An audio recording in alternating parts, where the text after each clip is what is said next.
10th અને 12thની marksheet ખોવાઈ ગઈ છે, એની ડુપ્લિકેટ જોઈએ છે, તો આ વિડીયો સેવ કરી લો, કારણ કે આજે હું તમને સ્ટેપ બાય સ્ટેપ કહેવાની છું કે તમે પ્રોસેસ કેવી રીતના કરી શકો છો. હાય, હું છું હેલી. તો CBSE અને ગુજરાત બોર્ડ બંને માટે જોઈશું.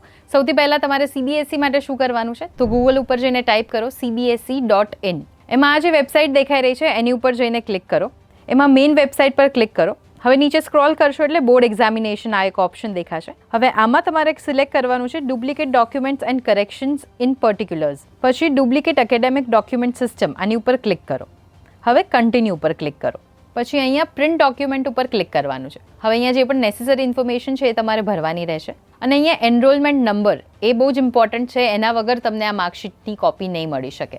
એટલે તમારી પાસે જો કોઈ જૂની કોપી પડી હોય એની પ્રિન્ટ આઉટ કરાવેલી, તો એમાંથી તમે ચેક કરીને લખી શકો છો.